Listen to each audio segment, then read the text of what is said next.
Hey everybody, how's it going? I hope you're doing well. It's Matt here, and today I'm going to be doing my match debrief video for the Northern Rimfire Series match I shot this past Sunday on October 4th. So I wasn't actually planning to shoot this match. In a previous video, I mentioned that I thought I was done shooting until the winter, basically. The day before the match, I had, I guess, a family celebration that went really late, and I thought the celebrations were going to go Sunday as well, but because of COVID and everything, change of plans, I ended up being able to make the match. So I registered just a couple of days beforehand, and luckily they still had some spots open so I could come out and try the Northern Rimfire Series match. So the Northern Rimfire Series, from what I understand, was started by a couple guys who are very skilled and like sponsored shooters, which are big into the centerfire PRS scene, also in the States, and they wanted a more competitive scene for the precision rimfire guys here in Canada. So it uses the same rule set as centerfire PRS, just here for rimfire. And the general vibe of the NRS match was definitely very competitive and a little bit more intense, if you will, but definitely don't let that hold you back because the guys there are very friendly. So if you're a more novice, inexperienced shooter like myself, it's still an amazing experience, and you just get better shooting matches like this where it kind of pushes you outside your comfort zone. As you can see here, I do have some notes in front of me on my laptop, so hopefully I don't forget anything that I want to mention. This match was the second Northern Rimfire Series match ever. They just hosted their inaugural match a couple weeks ago. I think it was 2 or 3 weeks ago, out west in Ontario. But this one was at Clarence Creek on Pat's property again, so obviously a huge thank you to Pat. I've shot on his land a couple times, and driving up to the field in the morning, or walking up, I guess, I had never seen Pat's property so littered with targets. It was very impressive and a little bit intimidating seeing all the various targets, because it was just like speckled with all these, freshly painted targets on his property. So I'll put in a video now to show you guys how saturated his property was with just targets at varying distances and so on. And you'll also see the moving target, which was really fun to shoot, which of course we'll cover on later in the video. Wind is something really that learning. Yeah, wind is a little tricky. Derek, Greg, Tyler, Adam. Just shoots him. The Northern Rimfire Series match was very impressive in terms of how it was organized and run logistically. The targets were really well labeled, even though there was a bazillion targets out there. Each stage had a number and color associated with a target indicator above the targets for the stage. Obviously that helped the shooter shooting a particular stage know which targets to engage and not get too confused with other targets that would have been in his field of view. Another example of how it was run very smoothly was each squad had a designated person that knew how each stage was supposed to be shot. So instead of doing a stage debrief with everyone in the morning, which takes quite a bit of time, if you had any questions, each squad would just approach the stage, and if you needed any clarification for how you were supposed to engage the stage, you could just ask that designated person and they would be able to clarify that for you.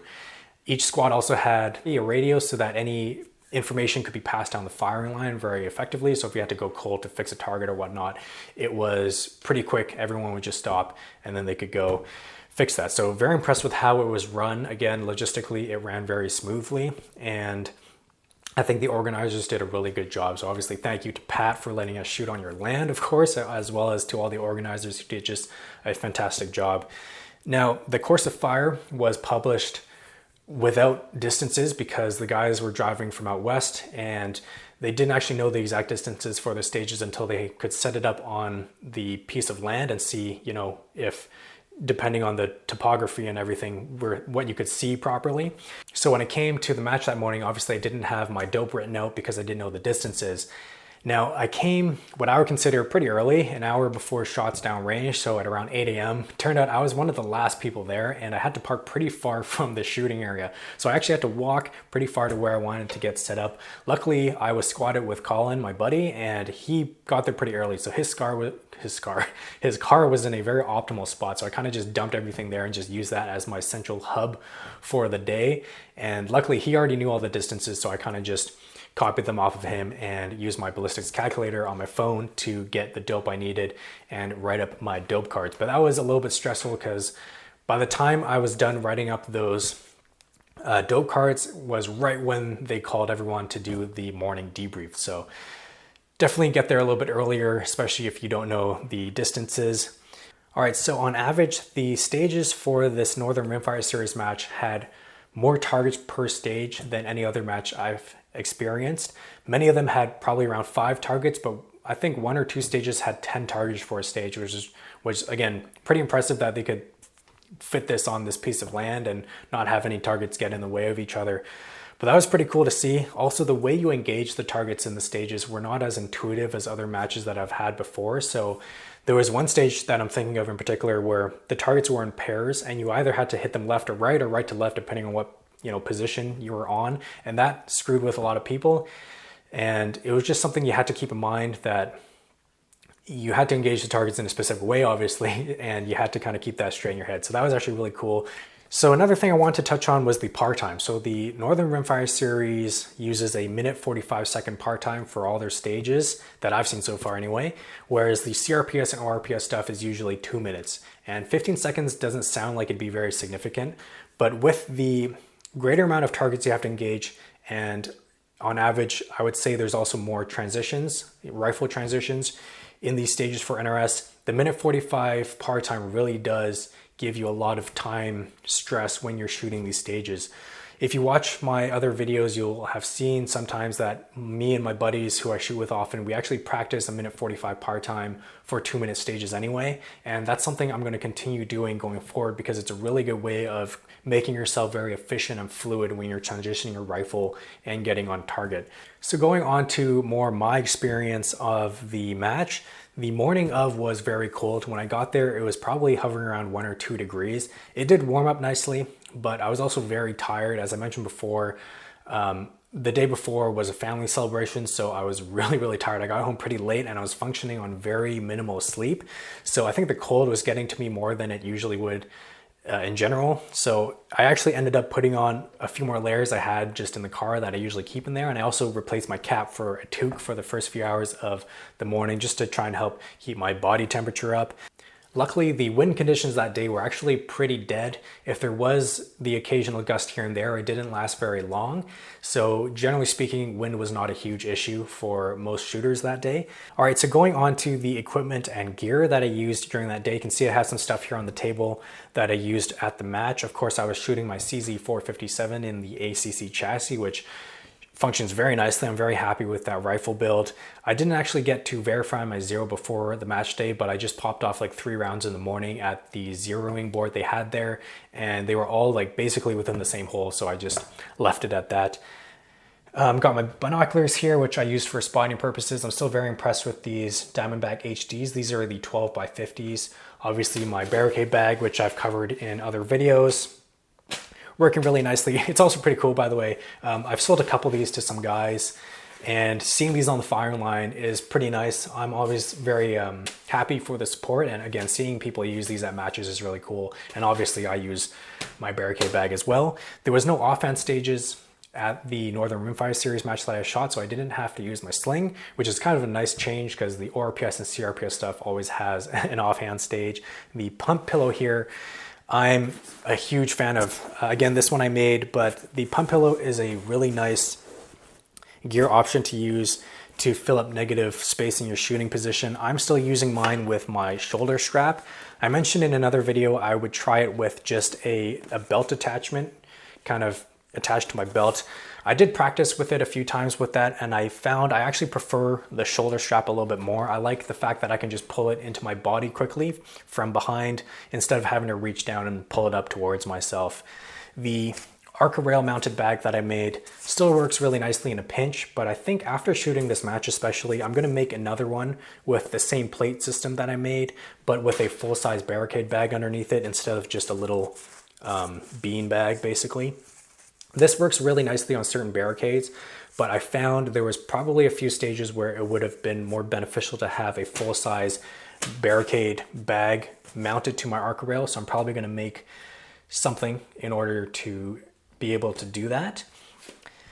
But that'll be for the future. When you have this rule set and you're allowed to have basically unlimited equipment on your person as long as you can carry it. It's kind of nice having things attached to a rifle so you don't have to worry about transitioning that separately, because if you think about it, there were some stages where I had this on my body, this on the front of my rifle, this as a rear bag, and my tripod, you know, so there's a lot of stuff to keep all together. Going on to my, I guess, magazine changes. If you follow my videos, you would have seen in the summer I was using this belt setup, which is basically some mag pouches I made, as well as a miniature dump pouch, which work really nicely, but with the colder temperatures, it's really hard to get to my belt setup under my jacket and stuff. So I decided this is gonna be put to the sidelines for the colder winter months, especially when I'm wearing my big jackets and whatnot. So I decided to make just a very simple elastic loop that holds these rimfire magazines. These are really common on precision rimfire rifles.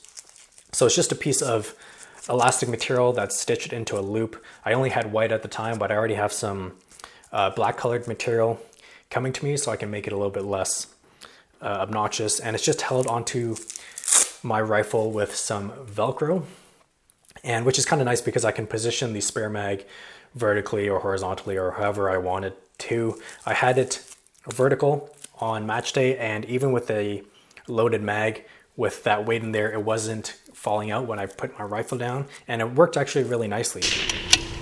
Impact! It works. And the last thing I have here is my wrist coach. So this is what I use for my dope card holder. I do prefer my dope on my wrist rather than a dope card holder on my rifle. So this is what I go to generally for my dope cards. Now, as I mentioned before, the course of fire wasn't published ahead of time with distances, so I went there without any dope cards written up. And what I ended up doing was I just ended up bringing a roll of masking tape and writing up my dope on that quickly and just taping it to the front plastic portion here. And then after each stage, I would just rip it off, you know, throw it out and put a new one, write up a new dope card. And that actually worked really nicely. The thing about this wrist coach is even in the cooler temperature on Sunday, I noticed I was sweating through it because I could see condensation in this window. And on the really hot day I shot the CRPS match, my dope cards are basically disintegrating in here. So I think I actually might just stick with the masking tape method and stick it on this piece of plastic because it works really nicely. It's easy to write on. I did try and use the masking tape just on my arm without the dope card holder, just on my sleeve, but it didn't stick to the fabric very well. So I'll probably just keep using that, but it worked pretty nicely. And so that is my dope card holder. All right, so before I do the stage breakdowns, I thought I'd give you some pretty interesting stats that the organizers posted on the Facebook group afterwards. So the entire course of fire was 10 stages and there was 107 possible points for the day. The first place shooter, who his name is Yannick, got 100 points. So he only dropped 7 points the entire match, which is really, really impressive. It's like basically mind-blowing to me someone could score so highly on that course of fire. And the second place, which was Jean-Paul, was 91 points. So really, again, impressive scores up in the top 3 positions. I ended up shooting 16th out of 42 open shooters, and the average points for the day was 64, and I ended the day with 75 points. So I'm actually pretty happy with how I shot, again, considering the circumstances, functioning on pretty limited sleep and being pretty groggy throughout the day. I'm actually pretty happy with that. There was definitely some stages I shot pretty poorly, especially in the beginning, in the morning, when I was still trying to wake up a little bit. But there was quite a few stages at the end of the day where I dropped only 1 or 2 points. So I was pretty happy with that. Unfortunately, I was not able to clean any of the stages on Sunday, but I think there's like 3 or 4 stages where I only dropped 1 point, and I'll just attribute that to my lack of sleep to make myself feel better. Anyway, let's go on to the stage debriefs. I'm basically just going to talk about how I approached the stage and any other thoughts, and then show you video footage, usually of myself shooting it. But I'm going to go through these stages in order of how they were published on the course of fire, not in order of how I shot them, because my squad started on stage 7. Stage 1 was titled Mover. This was the stage with the mover target. This was actually sponsored by Bullseye North, which is a store I've actually purchased from online quite a few times, so I can recommend them. The overall winner of the stage, so highest points as well as lowest time, got a $100 gift card to Bullseye North, which I think is a really neat idea. And the stage had 4 targets, so 3 targets were an 8-inch plate at 176 yards, and you had to hit them to advance to the mover target. Now the mover target was a 10-inch plate, again at 176 yards. It was on a track that was powered by a generator, and it would move back and forth. I don't know the exact speed it was moving at, but it was actually really interesting. This was the first time I had ever shot a mover target, and it was a lot of fun. You'll notice in the footage I'm shooting pretty quickly because, again, the lowest time, if you could get the highest score, would get that Bullseye North gift card. Unfortunately, I ended up dropping 2 points, so I got 11 out of 13 hits. And so my time in the end didn't even matter, but you can, that's the reason why I'm shooting pretty quickly in this stage. What I really enjoyed about this stage as well was the 3 targets you had to hit to advance were off to one side on your right, and the mover target was a significant distance away to your left. So after you were done hitting the 3 targets, you actually had to transition your entire shooting position over in order to engage the mover. And the 3 targets I hit all on my first try. You'll actually see that I start transitioning my shooting position over to the 10-inch mover before I actually know I've hit the 3rd one, which was a bit of a risk I took. At the time, again, I was trying to do this as fast as possible while clearing the stage. If I had missed that 3rd target, that would have been a bad risk to take, as I would have had to move my rifle back over. Now, the moving target is a lot of fun. The lead for the 10-inch plate at 176 yards, again, given the speed of what it was moving at, was about 1.5 mils from center. So that's what I used. I just overheard some other guys say that, and Colin gave me the same information as well. I also failed to mention previously in this video that on the Saturday before the match, they actually held a clinic. So they set up the course of fire and people could go and shoot each stage with some instruction of how to do it. So a lot of people already knew how to shoot each stage, but since I wasn't there for the Saturday, I was at a little bit of a disadvantage, I guess, but I got some good information from guys like Colin and stuff. So I just trusted them, and I held 1.5 mils from the leading side of the mover, and I got quite a few hits. I ended up dropping 2. I was a bit rushed, as I mentioned before. What's really interesting about moving targets is if there's wind. So obviously, depending which direction the mover is at, is going, you have to either add the wind hold or subtract it from the moving holdover for that target. But since this day was fairly dead in terms of wind, we didn't have to worry about that. You ready? Stand by.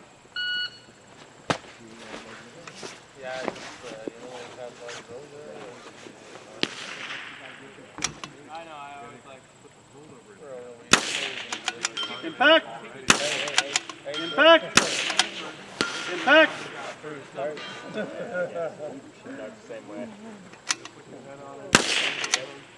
Impact! Impact! Impact! Impact! Impact!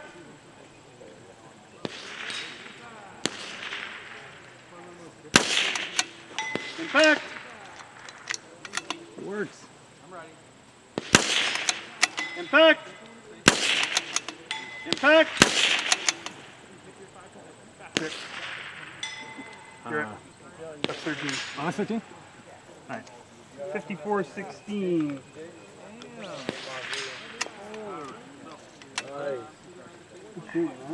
Thanks. First 3 were like ding, ding, ding. Oh, yeah. Stage 2 was titled Barrels. This was actually pretty tricky. There was 3 barrels that were set up differently from each other, so you couldn't just set your rifle in the same, using the same technique for each barrel. The first barrel was sloped down on its side, sloped down towards the targets. The second one was just placed on its side, round edge towards yourself. And the third one was placed on its side, but sloped towards you, so opposite from the first one. It was pretty tricky. I think I used my pump pillow as well as my barricade bag, and I really like stages like this in using my Atlas bipod, because the way you can angle the legs backwards and stuff is really helpful for shooting off barrels for certain positions. And I scored a total of 7 hits of the possible 9. The 2 targets were a 4-inch target at 132 yards and a 1/3 IPSC silhouette at 180 yards. Yeah.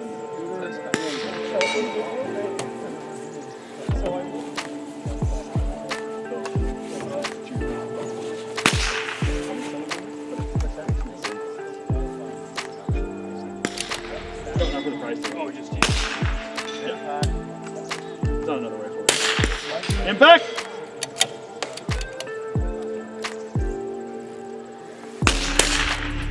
Impact.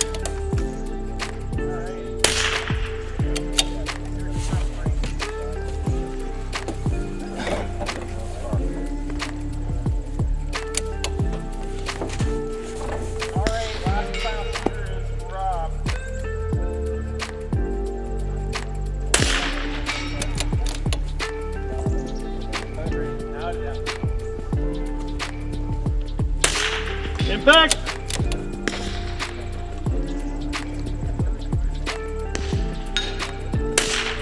Impact!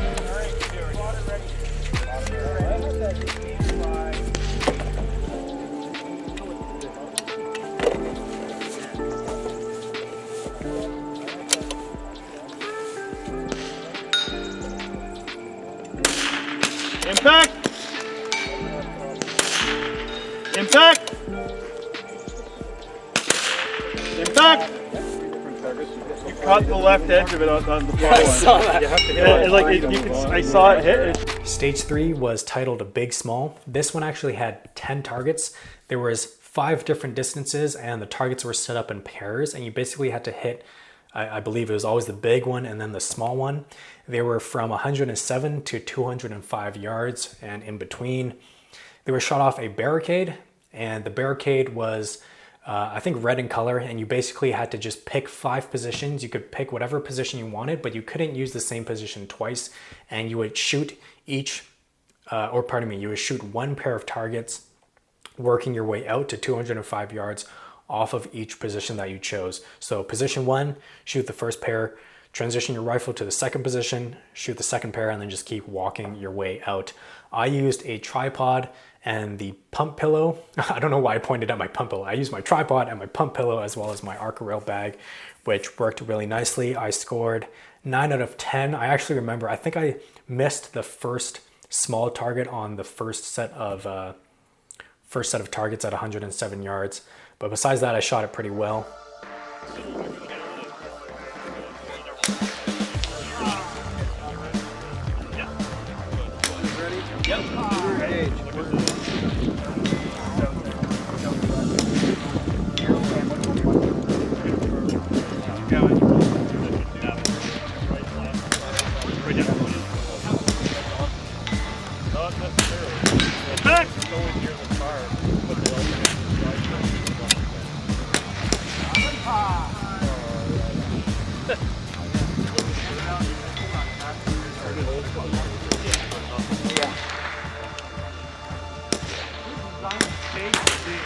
Impact!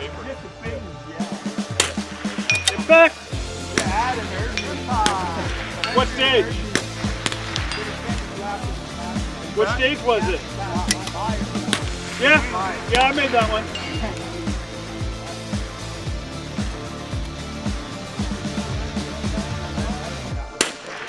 Impact! Impact! It's actually heavy.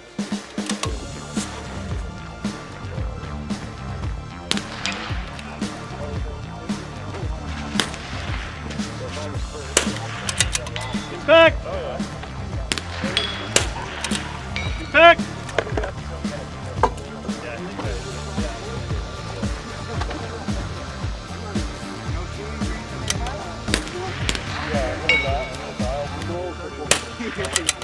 Impact! Impact! Nice! Yeah, he's just small one up front. Yeah, I know. Stage 4 here was titled Cattle Gate. This was shot off a cattle gate, could you imagine? And there were 3 targets, all at 145 yards, 4-inch, 6-inch, and 8-inch. So just getting slightly larger. And you would just engage all 3 targets off of different rungs on the cattle gate. Again, I dropped 1 point, so I got 8 out of 9, and I did use the tripod. I do have to practice a little bit more with the tripod. I still feel like I'm not transitioning smoothly with it, but I'm getting better and better, so I'll continue to practice that. I was using my barricade bag, but this is an example of a stage where I think it would have been nice to have a full-size barricade bag attached to the Arca rail, but I ended up, again, only dropping 1 point, so I'm pretty happy with that. Hey.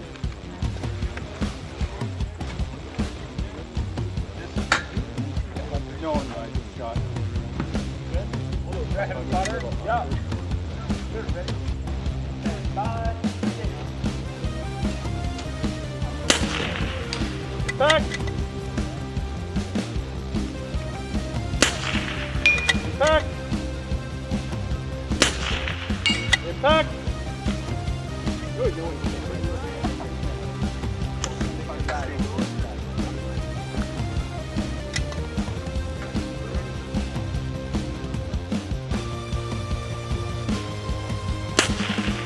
Back.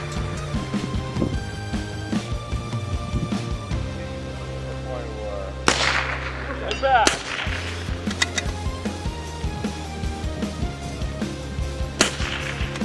Back.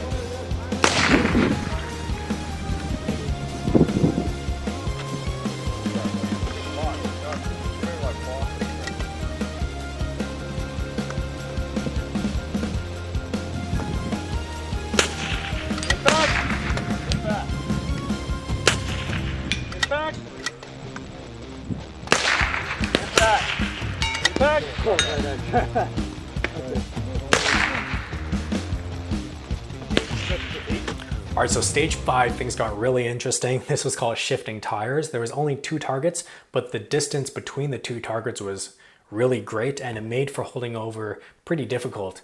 So the first target was at 135 yards and the second target was at 280 yards. I can't remember my exact dope for these targets, but I think it was something like 3.5 mils for the first one and like 12.5 mils for the second one. So I could just barely use my reticle to hold over, and I think they did this on purpose. My scope, the Strike Eagle, has the EBR-7C reticle, and I think it has either 9 or 10 mils of holdover. So I was kind of right at the bottom edge of that, and I still had to crank up the magnification enough where I could read the numbers clearly, but not so much where I limited my field of view on the bottom of my scope in order to see my hits. So that was actually pretty interesting. The reason why basically nobody dialed was because of the huge time constraint. 1 minute and 45 seconds as per usual, but it was a 12-round stage and you were transitioning and moving tires between each 2 shots. So there was no way anyone was going to dial for the stage. And essentially it was 2 tire stacks, one on your left, one on your right. And there was probably, I don't know, probably 4 meters between each one. So you shoot off the right one, you'd have to ground your rifle, pick up the tire off one stack, put it on the right tire stack, shoot off the right tire stack. Then you would go back, shoot off the left tire stack, ground your rifle, and then repeat. And you had to do that for a total of 12 rounds. The vast majority of shooters timed out, including myself. I ended up getting 8 out of the possible 12 points, and I think I took 10 shots. You'll see I was pretty sloppy in transitioning. I wish I had the opportunity to practice this before, but the bag that I was using as my rear bag here, I actually just ended up ditching. You'll see that sometimes when I'm on the tire, it would just kind of slip and I would just let it fall. And if I were to shoot the stage again, I probably wouldn't even have a rear bag. I would just shoot it off my bipod, but that was just something I had to learn while going about the stage. This stage obviously requires you to have really good and fast target acquisition as well as follow-up shots, again, because of the time constraint. But that's something I think I've been getting better and better at. Okay, ready? 5. Shooter, engage.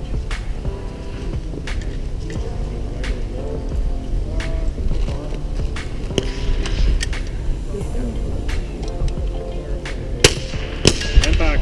Back. Back.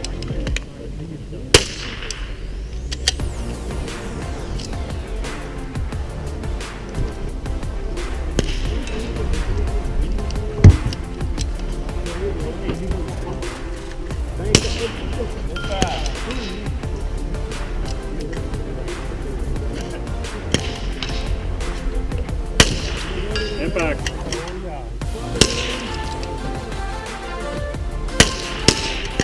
Impact.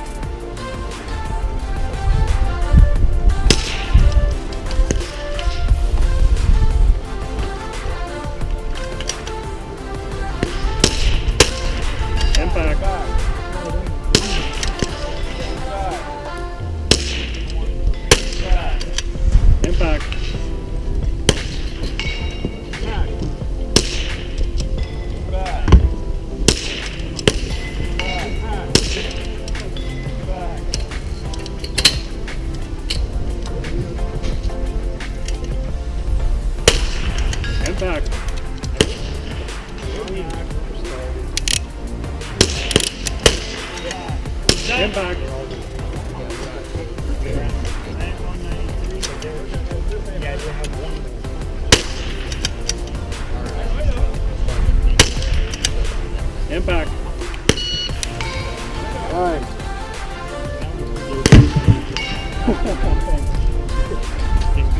Stage 6 here was titled Around the Clock. Now, there was 4 targets set up in pairs, so two distances, 129 yards and 172 yards. Now, this stage was the most complicated in terms of how you had to engage the targets, because it was like left, right, right, left, and then it kind of switched back and forth. So a lot of people were getting pretty confused. And one guy in my squad would have cleaned the stage because he hit all the shots he took, but unfortunately he engaged some in the wrong sequence. So I think he ended up getting like 8, maybe 9 points. So that was pretty frustrating for him, but you have to obviously engage the targets in the proper method. So I ended up actually writing on my dope card how to engage the target. So it took me a little bit more time because I was glancing down at my dope card between each shot to make sure I was shooting the right target. I ended up getting 11 hits out of the possible 12. So I'm actually pretty happy with that. Again, I dropped 1 point on this stage. It was shot off this kind of stack of pipes and it was pretty fun. I used my bag here as well as my bipod, I think. I can't remember, but anyway, you'll see it in the video footage. Again, keeping the target sequence straight in your head was probably the most difficult part of this stage. Shooter, engage.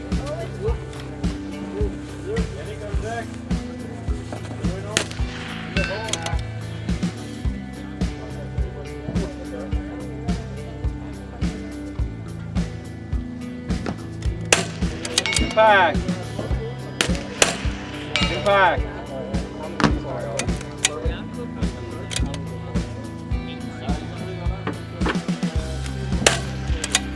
Impact. Impact.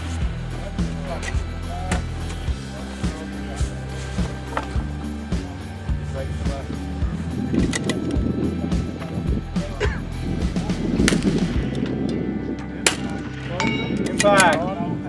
Primary. Impact.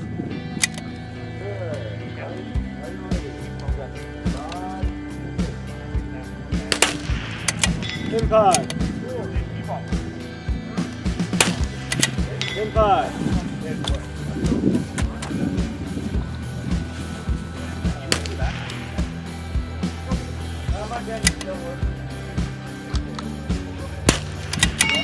Impact. Impact.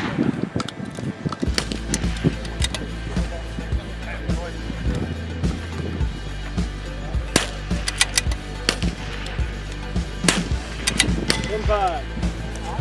Nice, man. Not bad. What happened? I know. Stage 7 here was titled Giddy Up. Now stage 7 was actually my first stage of the day, and I think I was like second or third to shoot it. So pretty early on. Again, I was pretty cold and groggy. I did pretty horrible. I got 3 hits out of the possible 10. It was shot off of 2 sawhorses, one facing the side and then one kind of facing down range, both on the top of it. There were 5 targets ranging from 103 yards out to 308 yards. So I decided to, I think I held over for this stage. There's no video footage of me. I'll put a video footage of another shooter. And yeah, I decided to hold over and I did run out of time. I also engaged the targets in the wrong sequence. You were supposed to go near to far, transition to the next sawhorse and then go far to near. I went near to far, and then when I transitioned to the next sawhorse, I engaged the near target again, so I kind of screwed myself up and only got 3 hits. The gentleman I'm going to shoot the stage is actually Henig, who got the first place. Again, 100 points out of the 107 total for the match, so I think he cleaned the stage, and you'll see that now.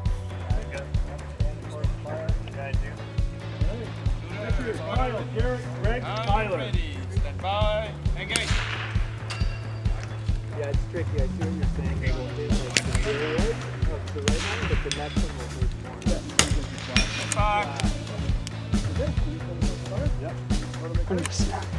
How was that?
that was a prime example of being rushed and not being ready. Yeah. Okay, let's just do the dope because that's all we have to worry about right now. Let's just,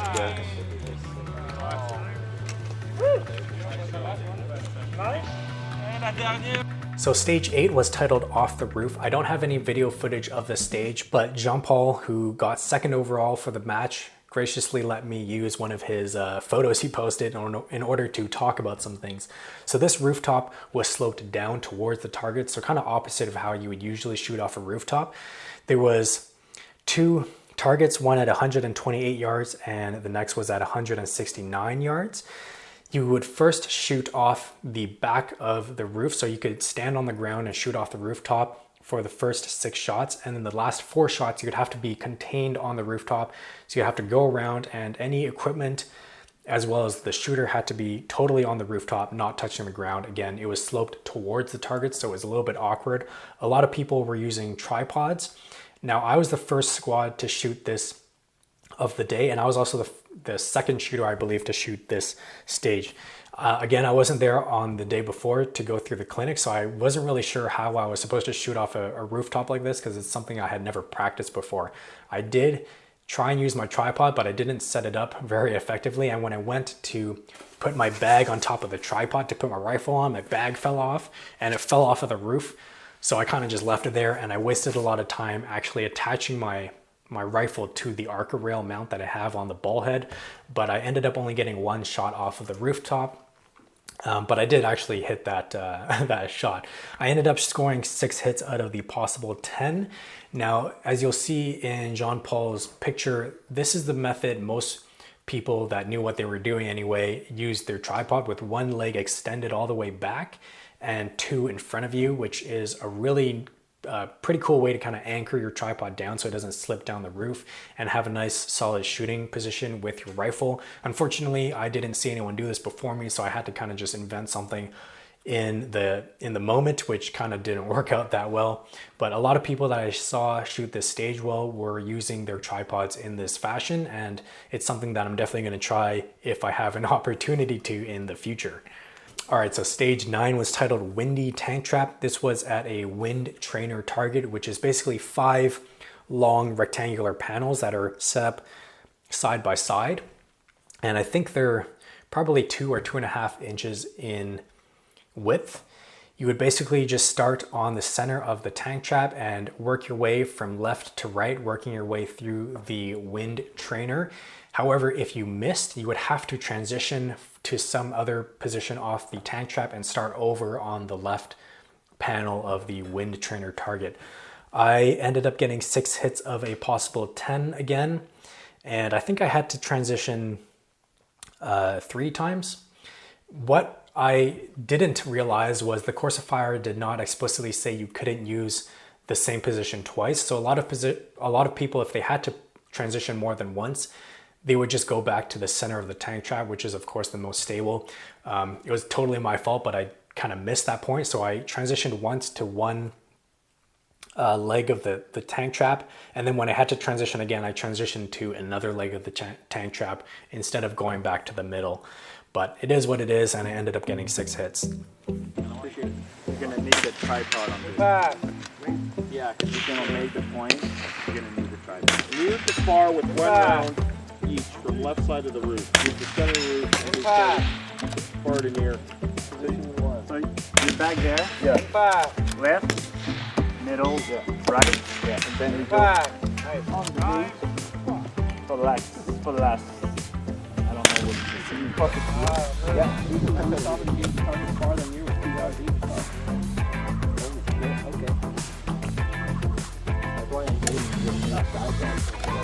So stage 10 was titled Stick It. This used a really interesting barricade. I actually seen variations of this just watching PRS videos online. It's essentially a board with holes drilled through it at pretty much random points, and you're given a metal pipe.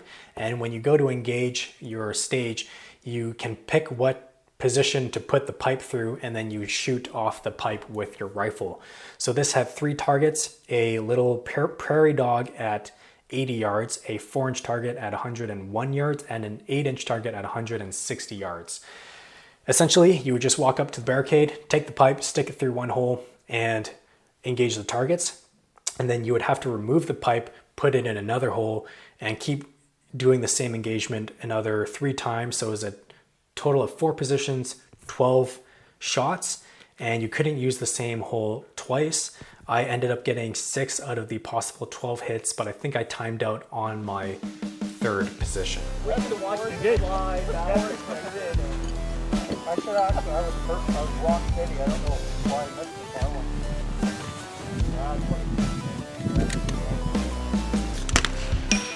Go. Yeah. Now the wind picks up. Yeah. Well, it is good for you. The wind picks up. Impact. Are we getting orange or white? First now. Finals first, James next. I'm the hole, Bruno in the deep hole. Yeah. Usually the last shooter takes the most of our own stuff, and then I'm third last.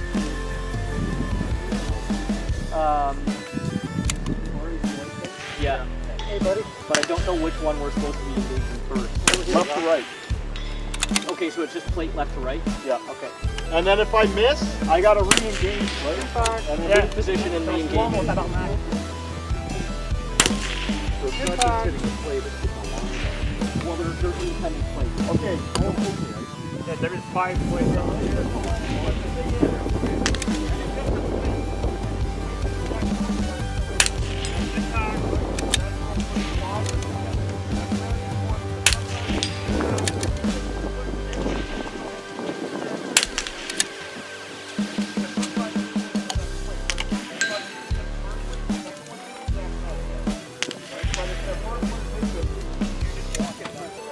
Yeah, and if you miss, you gotta impact. Time! 6 match. That win thing on that 40, whatever the far one. Yeah. That win got you just at the end. All right, so that was my match debrief of the Northern Rimfire Series match on October 4th at Clarence Creek. Again, a huge shout out obviously to the organizers, to Pat and the sponsors for making it happen. I think it was run very well, again, logistically, and I had a really good time. It was run very efficiently. My squad finished at probably around 3 o'clock. And we started actually shooting stages at around 9:30, I would say. So it was really efficiently run. What I really liked about the match was essentially if you were the runner-up to shoot the stage, you were expected to have your rifle in hand and just have a couple seconds to get in the zone before you shot your stage. So there wasn't a huge lull between each shooter having to get ready and stuff. So even though I was in a 9-person squad, it seemed like the turnaround for each stage was very efficient. I had a really good time, and I'm definitely going to try and make it out to more of these Northern Rimfire Series matches. I was lucky enough to actually be squatted with one of the organizers, Adam, and I talked with him quite a bit in terms of really cool ideas they had in 2021, including a team match, which I think would be really interesting to try and shoot. It's basically a match that you would shoot in pairs. And hopefully, if I can convince my wife to come up with me, that would be a really fun match to shoot with her. But anyway, I hope you enjoyed the match debrief of the match that I shot. If you have any questions, as per usual, I will do my best to answer them. I hope you guys have a fantastic Thanksgiving for you guys watching in Canada this weekend, and I'll see you guys in my next video.